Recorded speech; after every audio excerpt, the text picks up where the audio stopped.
أعوذ بالله من الشيطان الرجيم. بسم الله الرحمن الرحيم. رب اشرح لي صدري ويسر لي أمري واحلل عقدة من لساني يفقهوا قولي يا فتاح. اللهم إني عبدك وابن عبدك وابن أمتك ناصيتي بيدك ماض في حكمك عدل في قضاؤك أسألك بكل اسم هو لك سميت به نفسك أو أنزلته في كتابك أو علمته أحدا من خلقك أو استأثرت به في علم الغيب عندك أن تجعل القرآن ربيع قلبي ونور صدري وجلاء حزني وذهاب همي. يا الله, குர்ஆனை எங்கள் இதயத்தின் வசந்தமாக்குவாயாக, எங்கள் நெஞ்சத்தின் ஒளியாக்குவாயாக, எங்களது துயரத்தை நீக்கக்கூடியதாகவும் எங்களது கவலையை மறைக்கக்கூடியதாகவும் ஆக்குவாயாக.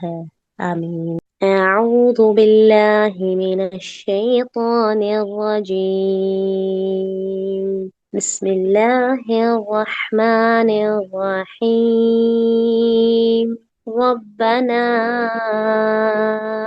آمنا بما أنزلت واتبعنا الرسول فاكتبنا مع الشاهدين. ومكر الله والله خير الماكرين.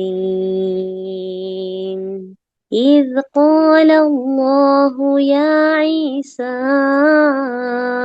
إني متوفيك ورافعك إلي ومطهرك من الذين كفروا وجاعل الذين اتبعوك فوق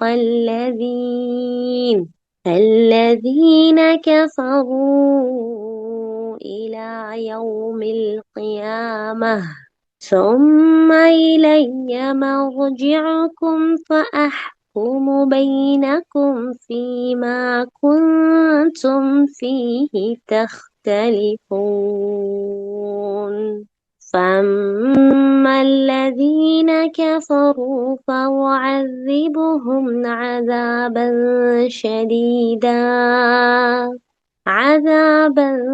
شديدا في الدنيا والآخرة وما لهم من ناصرين. وأما الذين آمنوا وعملوا الصالحات فيوفيهم أجورهم والله لا يحب الظالمين. ذلك نتلوه عليك من الآيات والذكر الحكيم. إن مثل عيسى عند الله كمثل آدم خلقه من تراب ثم قال له كن فيكون. الحق من ربك فلا تكن من الممترين. فمن حاجك فيه من بعد ما جاءك من العلم فقل تعالوا ندع أبناءنا وأبناءكم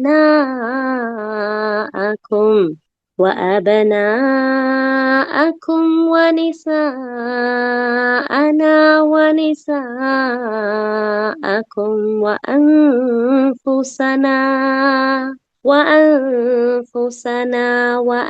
وأنفسكم ثم نبتهل فنجعل لعنة الله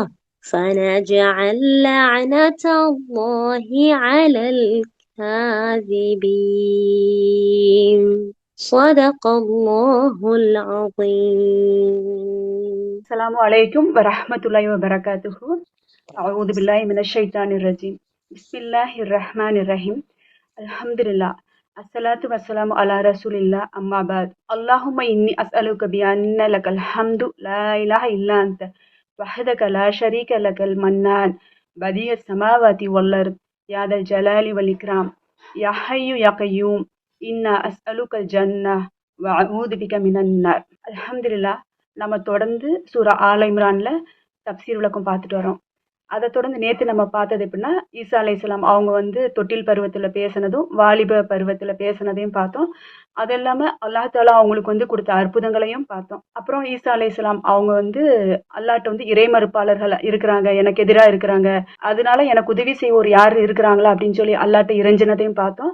அதுக்கு வந்து ஹவாரியூன்கள் வந்து பதிலளிக்கிறாங்க, நாங்க இருக்கிறோம், நாங்க வந்து அல்லாஹ்வையும் ஏற்றுக்கிறோம், அது இல்லாம ஈசா அலைஹிஸ்ஸலாம் அவங்களையும் தூதரா நாங்க ஏத்துக்கிறோம், நாங்க முற்றிலும் அடிபணிஞ்சவங்களா இருக்கிறோம், முஸ்லீமா இருக்கிறோம், அதுக்கு நீங்களே சாட்சியா இருக்கணும் அப்படின்னு சொல்லி ஹவாரியூன்கள் பதில் சொல்றாங்க. அதை தொடர்ந்து ஹவாரியூன்கள் சொல்றாங்க 53வது வசனத்துல, எங்கள் இறைவனே, நீ இறக்கி அருளிய கட்டளைகளை நாங்கள் ஏற்றுக்கொண்டிருக்கிறோம், தூதரையும் பின்பற்றுகின்றோம். எனவே நீ எங்கள் பெயர்களை சத்தியத்திற்கு சான்று வழங்குவோருடன் சேர்த்து எழுதுவாயாக அப்படின்னு சொல்லி பிரார்த்திக்கிறாங்க.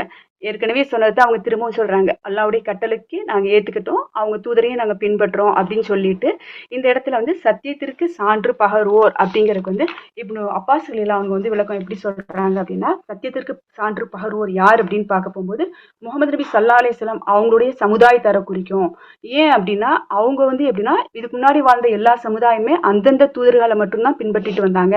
ஆனா நபி ஸல்லல்லாஹு அலைஹி வஸல்லம் அவங்களுடைய சமுதாயம் வந்து இதுக்கு முன்னாடி வாழ்ந்த தூதர்களையும் அவங்களுக்கு இறக்கப்பட்ட வேதங்கள் எல்லாமே அவங்களுக்கு முன்னாடி வாழ்ந்த தூதர்களுடைய வேதங்களையும் ஏத்துக்கிட்டாங்க. அதனால வந்து இவங்க வந்து சத்தியத்திற்கு சான்று பகர்வோலா இருக்கிறாங்க அப்படின்னு இந்த இடத்துல இப்னு அப்பாஸ் ரலியல்லாஹு அன்ஹு வந்து விளக்கம் கொடுக்குறாங்க. நம்ம இது வந்து சூரா அல் பக்ராலே கூட நம்ம பார்த்திருப்போம். எல்லா சமுதாயத்தையும் அல்லாஹ் வந்து மறுமை நாள்ல கூப்பிட்டு நிறுத்த போகும்போது நபி ஸல்லல்லாஹு அலைஹி வஸல்லம் அவங்களுடைய சமுதாயம் மட்டும் கொஞ்சம் உயரமான இடத்துல இருப்பாங்க. இதை பார்த்து மற்ற சமுதாய மக்கள்லாம் என்ன செய்வாங்கன்னா, அதாவது இந்த உம்மத்துக்கள்ல நம்மளும் இருந்திருக்க கூடாதா அப்படின்னு சொல்லி நினைக்கிற அளவுக்கு நம்முடைய சமுதாயம் வந்து இருக்குது, எல்லாத்தையுமே நம்ம ஏத்துக்கக்கூடியவங்களா இருக்கிறோம் அப்படின்னு சொல்லி இந்த இடத்துல விளக்கம் கொடுக்குறாங்க. 54வது வசனம், பிறகு இஸ்ராயேலின் வழித்தோன்றல்கள் ஈசா அலைஹிஸ்ஸலாம் அவங்களுக்கு எதிராக சதி திட்டங்கள் தீட்டினார்கள். அதற்கு பதிலாக அல்லாஹும் தகுந்த திட்டங்களை தீட்டினார். மேலும் இத்தகைய திட்டங்களை தீட்டுவதில் அல்லாஹ் யாவரேனும் வல்லவனாக இருக்கின்றான். இந்த இஸ்ரவேலர்களுடைய ஒரு கூட்டத்துல என்ன செஞ்சாங்க அப்படின்னா, சூழ்ச்சி செய்ய ஆரம்பிச்சிட்டாங்க. ஏத்துக்க மாட்டேன் அப்படின்னு சொல்லி மறுத்துட்டு சூழ்ச்சி செய்ய ஆரம்பிச்சிட்டாங்க. அவங்க என்ன செஞ்சாங்கன்னா, எல்லாரும் ஒண்ணு சேர்ந்து ஈசா அலைஹிஸ்ஸலாம் அவங்கள பிடிச்சு நம்ம வந்து சிலுவையில போடணும், அவங்களுக்கு நிறைய தீங்கெல்லாம் கொடுக்கணும் அப்படின்னு சொல்லி எல்லாரும் ஒன்று திரண்டு அவங்க உள்ள அரசன்ட்ட போறாங்க. ஏன்னா அந்த அரசனும் அந்த இடத்துல வந்து இறை நிராகரிப்பாளரா இருக்கிறாரு. அவர்கிட்ட போய் அவங்க என்ன சொல்றாங்க அப்படின்னா, ஈசா அலைஹிஸ்ஸலாம் வந்து மக்களை வந்து தவறான பாதையில அழைச்சிட்டு இருக்கிறாரு, அது மட்டும் இல்லாம மக்களை வந்து அரசருக்கு கட்டுப்படக்கூடாது அப்படின்னு சொல்லியும் குழப்பத்தை ஏற்படுத்துறாரு. மேலும் அவர் என்ன செய்யறாருன்னா, தந்தைக்கும் மகனுக்கும் இடையில வந்து பிளவை ஏற்படுத்துறாரு அப்படின்லாம் சொல்லி சொல்றாங்க. அது மட்டும் இல்லாம அவர் என்ன செய்யறாரு அப்படின்னா, தவறான வழியில பிறந்திருக்கிறாரு அப்படிங்கிற ஒரு அவதூறையும் அந்த அரசர்கிட்ட போய் சொல்றாங்க. உடனே அந்த அரசர் என்ன செய்யறாருன்னா, தன்னுடைய அரசவையில் உள்ள மக்கள்கிட்ட வந்து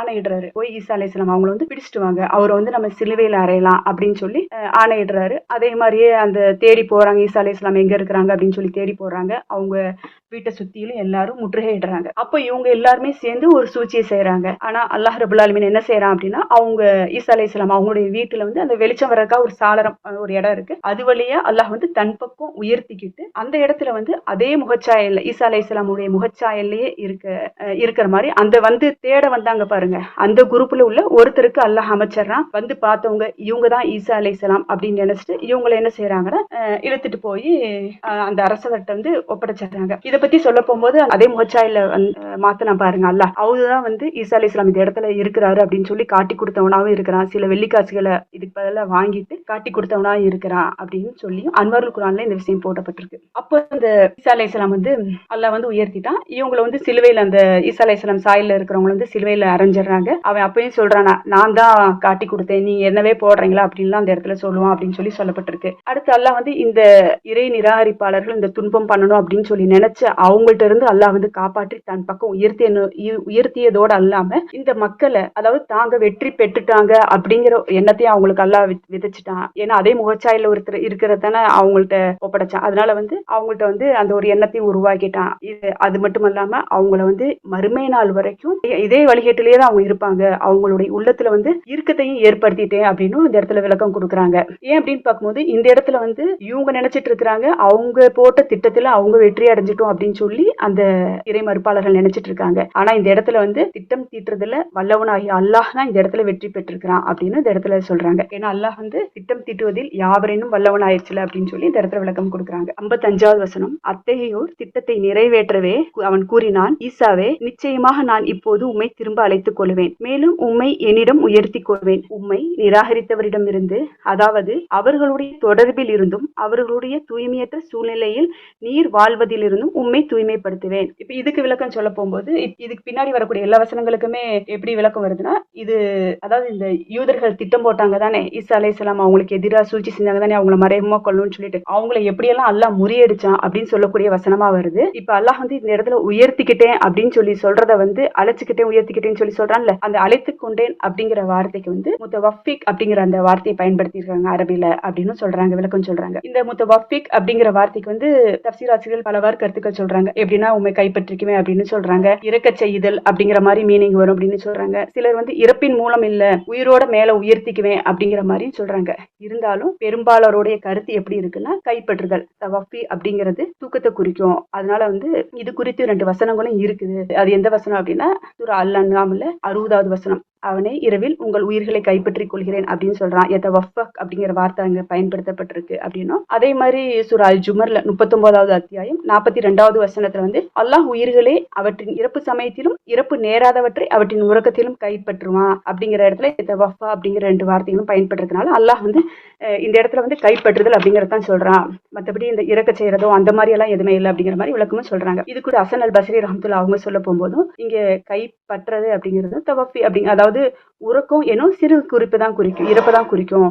ஏன்னா ஈசா அலைஹிஸ்ஸலாம் அவங்க வந்து உறங்கிட்டு இருக்கும் போது தான் அவங்க வந்து தன் பக்கம் அல்லாஹ் உயர்த்திட்டேன் அப்படின்னு சொல்லி விளக்கம் சொல்றாங்க. அடுத்து வந்து அல்லாஹ் வந்து இந்த இறை மருத்துவங்கள்ட்ட இருந்து, அதாவது தூய்மைப்படுத்திக்கிட்டேன் காப்பாற்றிக்கிட்டேன்னு அடுத்து வருது பாருங்க, உன்னை இறை நிராகரித்தவர்களிடம் இருந்து, அதாவது அவங்களோட தொடர்பில் இருந்தும் தூய்மையற்ற நிலையிலிருந்தும் உங்களை வந்து நான் வந்து தூய்மைப்படுத்திட்டேன் அப்படின்னு சொல்றது எப்படின்னா, இது எதுக்கு சொல்றேன் அப்படின்னா, அந்த இறை நிராகரிப்பாளர்கள் வந்து தூய்மையற்றவர்கள் தானே, அவங்கள்ட்ட இருந்து அல்லாஹ் தன்னுடைய பக்கம் ஈசா அலைஹிஸ்ஸலாம உயர்த்தியதன் மூலியமா அவங்களை வந்து காப்பாற்றிக்கிட்டேன் கைப்பற்றிக்கிட்டேன் அப்படின்னு சொல்லி சொல்றாங்க. அடுத்தது, இந்த நிலை வந்து இறுதி தீர்ப்பு நாள் வரை உம்மை பின்பற்றுவோரை நிராகரிப்பவர்களை விட உயர்த்தியே வைப்பேன். இறுதியில் என்னிடம் நீங்கள் அனைவரும் வந்தேயாக வேண்டும், அப்போது நீங்கள் கருத்து வேற்றுமை கொண்டிருந்தவற்றில் நான் உங்களுக்கு இடையே தீர்ப்பு வழங்குவேன் அப்படின்னு சொல்றாங்க. ஏன் அப்படின்னு பார்க்க போகும்போது இதுக்கு வந்து நிறைய விளக்கம் கொடுக்குறாங்க. ஏன்னா ஈசா அலைஹிஸ்ஸலாம் வந்து அல்லாஹ் ரபுல் ஆலமீன் வந்து தன் பக்கம் உயர்த்தியதுக்கு அப்புறம் அவங்களுடைய அந்த சமுதாயத்துல வந்து பல பிரிவுகள் வந்துச்சு. சிலர் என்ன செஞ்சாங்க அப்படின்னா ஏத்துக்கிட்டாங்க, அப்படியே ஏத்துக்கிட்டாங்க, அல்லாஹ்வையும் அவருடைய தூதரையும் அப்படியே ஏத்துக்கிட்டாங்க. அதுக்கடுத்து சிலர் என்ன செஞ்சாங்கன்னா ஈசா அலைஹிஸ்ஸலாம் வந்து அல்லாஹ்வுடைய கடவுள்னு சிலர் ஏத்துக்கிட்டாங்க. சிலர் என்ன செஞ்சாங்கன்னா ஈசா அலைஹிஸ்ஸலாம் தான் இறைவன் அப்படின்னு சொன்னாங்க. சிலர் வந்து 3 பேத்துல 3ஆம் அவர், அதாவது அந்த கர்த்தர் மேரி ஜீசஸ்ங்கிறாங்கல்ல, அதுல வந்து 3 பேத்துல இவரும் ஒருத்தர் அப்படிங்கிற மாதிரி 3ஆம் அவர் அப்படிங்கிற மாதிரி சொல்லி அவங்க கருத்து வேறுபாடு கொண்டிருந்தாங்க. ஆனா அல்லாஹ் வந்து இந்த இவங்க நினைச்சிட்டு இருக்கிறதுக்கு எல்லாத்துக்குமே வந்து பதிலடி கொடுக்கறத நிறைய வசனங்கள்ல மத்த வசனங்கள்லாம் விளக்கம் கொடுத்திருக்கான் அப்படின்னு சொல்லிட்டு இந்த இடத்துல இப்னு கசீர் ரஹ்மத்துல்லாஹி அவங்க வந்து விளக்கம் சொல்றாங்க. அப்போ இந்த ஈசா அலைஹிஸ்ஸலாம் தன் பக்கம் உயர்த்தினதுக்கு அப்புறம் கிட்டத்தட்ட 300 வருஷங்கள் வந்து இதே நிலைமை நீடிச்சிட்டு இருந்திருக்கு. ஏன்னா வந்து அவங்க இப்படி அதை 3 விதமா அந்த மாதிரி கடவுளை வச்சு வணங்கிட்டு இருந்திருக்கிறாங்க. அதுக்கப்புறமா வந்து அந்த கிறிஸ்தவர்கள்ல வந்து அவங்க கிறிஸ்தவர்களையே கிரேக்க அரசர் ஒருத்தர் வந்து குஸ்தன்தீன் அப்படிங்கிறது வந்து ஆட்சி பொறுப்பை ஏற்கிறாரு. அவர் வந்து ஒரு தத்துவ ஞானியா இருக்கிறாரு. அது மட்டும் இல்லாம அவரை பத்தி சொல்ல போகும்போது 2 விஷயம் சொல்றாங்க. ஏன்னா அவர் வந்து இந்த மார்க்கத்துக்கு வந்ததே வந்து அதை சீரழிக்கணும் அப்படிங்கிற நோக்கத்துக்காக தான் தந்திரமா வந்தாருன்னு சொல்றாங்க. சிலர் வந்து இல்ல அவர் வந்து ஒரு மடமை அறியாமையின் காரணத்தினால அவர் இதுக்குள்ள நுழைஞ்சாருன்னு சொல்றாங்க. வந்து அவரு வந்து சும்மா இருக்காம அவர் என்ன செஞ்சாருன்னா அந்த இஞ்சில் வேதத்தை கூட்டி குறைச்சு திரிச்சுன்னு அதுல நிறைய மாற்றங்களை கொண்டு வந்தாரு. அவருக்கு அப்புறம் தான் அந்த கிறிஸ்துவ அந்த மதமே வந்து நிறைய மாற்றங்கள் பெற்றுச்சு அப்படின்னு சொல்லப்பட்டிருக்கு. நிறைய புதிய விதிகளை உருவாக்குனாரு. மகா நம்பிக்கை அப்படிங்கிற விதி வந்து அதுல 1 அப்படின்னு சொல்றாங்க. இதை வந்து இப்னு கசீர் ரஹ்மத்துல்லாஹி சொல்லும்போது இது வந்து ஒரு மலிவான ஒரு மோசடி அப்படின்னு சொல்றாங்க.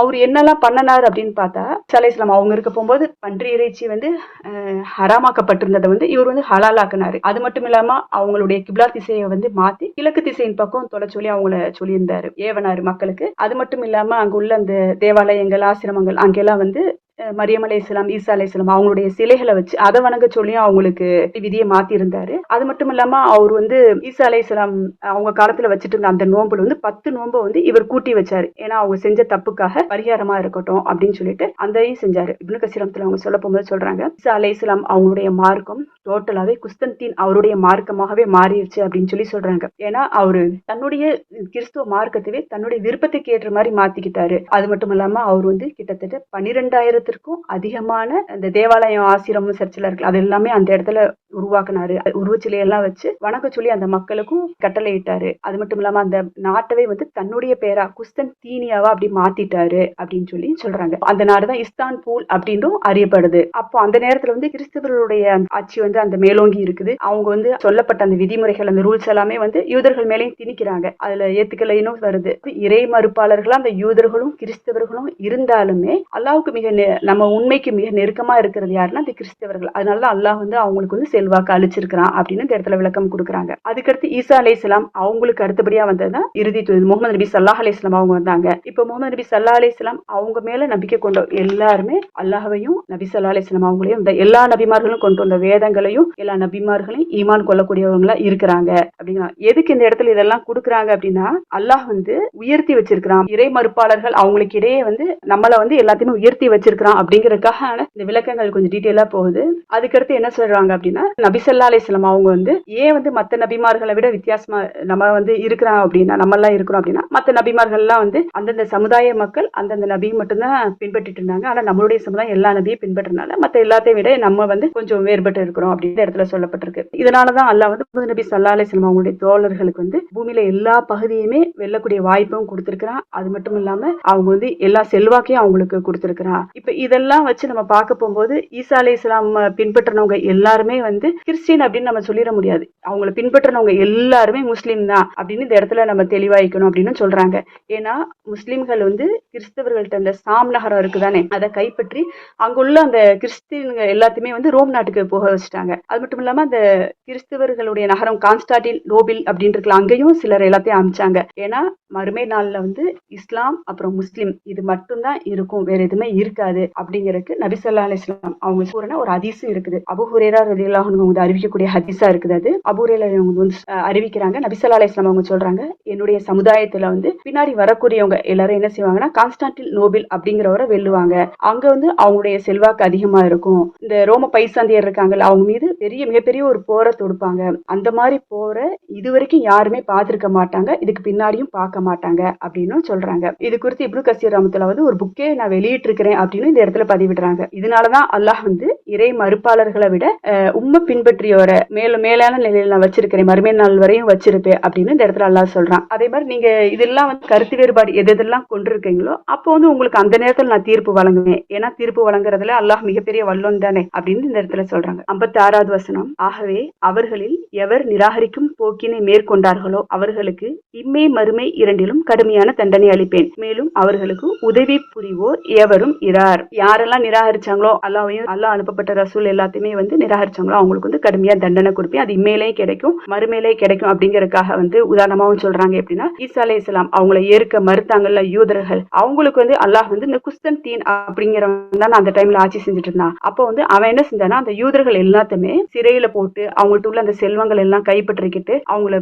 நிறைய கொடுமை செஞ்சா அப்படின்னு இந்த இடத்துல சொல்றாங்க. அதனாலதான் அவங்களை வந்து இம்மை மறுமை எங்க வேணாலும் நான் தண்டிப்பேன், மறுமையிலேயே நான் தண்டிப்பேன், இங்கேயும் அவங்களுக்கு கூலி கிடைக்கும் அப்படின்னு இந்த இடத்துல சொல்றாங்க. 57வது வசனம், ஆனால் இறை நம்பிக்கை கொண்டு நற்செயல்கள் புரிந்தவர்களுக்கு அவர்களுக்குரிய கூலி முழுமையாக வழங்கப்படும். மேலும் நன்கு அறிந்து கொள்ளுங்கள், அநீதி இழைப்போரை அல்லாஹ் ஒருபோதும் நேசிப்பதில்லை. அதுவே வந்து இறை நம்பிக்கை கொண்டு யாரெல்லாம் நல்ல செயல் புரியுறோமோ அவங்களுக்கெல்லாம் நம்ம கூலி என்னன்னு தெரியும், சொர்க்கம் அல்லாஹ் இன்ஷா அல்லாஹ் தருவான். அது மட்டும் இல்லாம யாரெல்லாம் அல்லாஹ்வுக்கு எதிராக அநீதி இழைக்கிறாங்களோ அவங்கள அல்லாஹ் ஒருபோதும் நேசிக்க மாட்டேன் அப்படின்னு இந்த இடத்துல சொல்றான். 58வது வசனம், நபியே நாம் எடுத்துரைக்கும் இவை சான்றுகளும் ஞானமும் நிறைந்த அறிவுரைகளாகும். அல்லாஹ் நபி ஸல்லல்லாஹு அலைஹி வஸல்லம் அவங்களை கூப்பிட்டு சொல்றான். இவ்வளவு நேரம் சொல்லிட்டு வந்த விஷயங்கள்லாம் இருக்குதானே, ஈசா அலைஹிஸ்ஸலாம் அவங்களுடைய பிறப்பு, அவங்க அதுக்கு பின்னாடி அவங்க நடந்துகிட்ட விஷயங்களா இருக்கட்டும், அவங்க எப்படியெல்லாம் அந்த மக்கள்கிட்ட கஷ்டப்பட்டாங்க, அப்புறமா வானின் பக்கம் ஏத்துனது, இது எல்லாமே நான் சொன்ன விஷயங்கள் எல்லாமே உங்களுக்கு நான் கொடுத்த அறிவிக்கப்பட்ட வஹிதான். இது என்கிட்ட லஹுல் மௌஃபூல் அப்படிங்கிற ஒரு ஏட்டுல இருக்குது. இது குறித்து நீங்க எந்த ஒரு சந்தேகமே பட தேவையில்லை, எல்லாமே இங்க இருக்குது அப்படிங்கறதையும் அல்லாஹ் இந்த இடத்துல சொல்றான். நபி ஸல்லல்லாஹு அலைஹி வஸல்லம் அவங்களை கூப்பிட்டு சொல்றான். 59, 60, 61 மூணுக்கும் சின்னமாக அல்லாஹ்விடத்தில் ஈசா அலைஹிஸ்ஸலாம் அவர்களின் உவமை ஆதம் அலைஹிஸ்ஸலாம் அவர்களின் உதாரணம் போன்றதாகும். அல்லாஹ் அவரை மண்ணினால் படைத்தான், பிறகு ஆகுக என்று கட்டளையிட்டான், உடனே அவர் ஆகிவிட்டார். இந்த உண்மைகள் உம்முடைய இறைவனிடமிருந்து எடுத்துரைக்கப்படுகின்றன. எனவே ஐயம் கொள்வோரில் நீரும் ஒருவராகி விடாதீர். இந்த அறிவு உம்மிடம் வந்த பின்பு யாரேனும் உம்மிடம் இவ்விவகாரத்தில் தர்க்கம் செய்தால் நபியே அவர்களிடம் நீர் கூறும், வாருங்கள், உங்கள் மக்களையும் எங்கள் மக்களையும், உங்கள் பெண்களையும் எங்கள் பெண்களையும் நாங்களும் நீங்களும் அழைத்துக் கொண்டு பொய்யர்கள் மீது அல்லாஹ்வின் சாபம் உண்டாகட்டும் என்று பணிந்து இறைஞ்சுவோம் அப்படின்னு சொல்றாங்க. அப்போ இந்த ஈசா அலைஹிஸ்ஸலாம் அவங்கள குறித்து கடவுள் அப்படின்னு சொல்லி நினைச்சிட்டு இருக்காங்களே, அவங்களுடைய உதாரணம் எப்படி இருக்குது அப்படின்னா ஆதம் அலைஹிஸ்ஸலாம் அவங்களுடைய உதாரணம் போன்றதான். ஏன்னா ஈசா அலைஹிஸ்ஸலாமை எப்படி அல்லாஹ் தந்தை இல்லாம படைச்சானோ அதே மாதிரிதான் ஆதம் அலைஹிஸ்ஸலாம் அவங்கள தாய் தந்தை 2 பேருமே இல்லாம தான் நான் படைச்சேன், அவங்கள பார்த்து ஆகுக அப்படின்னு சொல்லிதான் நான் சொன்னேன், உடனே அவங்க ஆயிட்டாங்க அப்படின்னு சொல்றாங்க. அப்போ தந்தையே இல்லாத ஈசா அலைஹிஸ்ஸலாம இறைவனுடைய குமாரர் அப்படின்னு சொல்லி இவங்க நினைச்சிட்டு இருக்காங்க அப்படின்னா, அப்ப ஆதம் அலைஹிஸ்ஸலாம் தாய் தந்தை 2 பேருமே இல்லாம பிறந்தவங்க தானே. அப்ப அவங்கள இவங்க அல்லாஹ்வுடைய மைந்தர் அப்படின்னு சொல்லி இவங்க நினைச்சிட்டு இருக்கணும். அப்ப இது இந்த அளவு கூட அவங்களுக்கு யோசிக்கக்கூடிய அந்த இது இல்லையா, அறிவு இல்லையா அப்படிங்கிற மாதிரி விளக்கம் கொடுக்குறாங்க இந்த இடத்துல. ஏன்னா ஆதம் அலைஹிஸ்ஸலாம அல்லாஹ் தாய் தந்தை 2 பேருமே இல்லாம படைச்சான். ஆனா ஹவ்வா அலைஹிஸ்ஸலாம் அவங்கள பெண்ணோட துணையே இன்றி படைச்சான். ஈசா அலைஹிஸ்ஸலாம் அவங்க ஆண் துணை இன்றி படைச்சான். மற்ற படைப்புகள்லாம் ஆண் பெண் 2 பேரோட உதவியோட அல்லாஹ் படைச்சிருக்கிறான். அப்ப அல்லாஹுக்கு எப்படி வேண்டாலும் படைக்கிறதுக்கு உண்டான ஆற்றல் இருக்குது, அப்படித்தானே? அதாவது எப்படி வேண்டாலும் படைக்கலாம் அப்படிங்கறது சொல்றதுக்காகத்தான் இந்த இடத்துல இப்படிலாம் படைச்சிருக்கிறான் அல்லாஹ் ரப்புல் ஆலமீன் அப்படின்னு சொல்லப்படுது. ஏன்னா இது குறித்து 19வது அத்தியாயம் 21வது வசனத்துல சொல்ல போகும்போது அவரை ஈசாவை மக்களுக்கு ஒரு சான்றாக நாம் ஆக்குவதற்காக என்று இந்த இடத்துல சொல்லிருக்கு. அப்ப இது எல்லாமே அல்லாஹ்வுடைய சான்றா இருக்குது ஒவ்வொருத்தருக்கும், அதுக்கு பின்னாடி வரக்கூடிய மக்களுக்கு. அதுக்கடுத்து இந்த உண்மை உங்களுக்கு நான் சொல்லிட்டேன், இதை தெரிந்த பிறகும் ஈசா அலைஹிஸ்ஸலாம் குறித்து யாராவது உங்கள்கிட்ட பிடிவாதமா கேட்டாங்கன்னா, இப்படிலாம் இருக்குதா, இறைவனுடைய மகன் இப்படிலாம் யாராவது உங்கள்கிட்ட தர்க்கம் புரிஞ்சாங்க அப்படின்னா அவங்கள்ட்ட நீங்க சொல்லிருங்க, வாங்க நம்ம முபாஹலா பண்ணலாம், அதாவது சாப அழைப்பு பிரமாணம் நம்ம செய்வோம் அப்படின்னு சொல்றாங்க. இப்ப சாப அழைப்பு பிரமாணம் அப்படின்னா யார் 2 பேர் தர்க்கம் புரியுறாங்களோ அவங்க அவங்களுடைய குடும்பத்தை எல்லாத்தையும் கூட்டிட்டு 2 பேருமே வரணும். 2 பேருமே சொல்றது யார் மேல தப்பு இருக்குதோ அந்த அவங்க மேல அல்லாஹ்வுடைய சாபம் உண்டாகட்டும் அப்படின்னு சொன்ன உடனே அல்லாஹ் அந்த இடத்துல உடனே அவங்களை தண்டிச்சிருவான். அதனால அதைத்தான் இந்த இடத்துல சொல்றாங்க. இந்த 61வது வசனத்தை குறித்து சொல்ல போகும்போது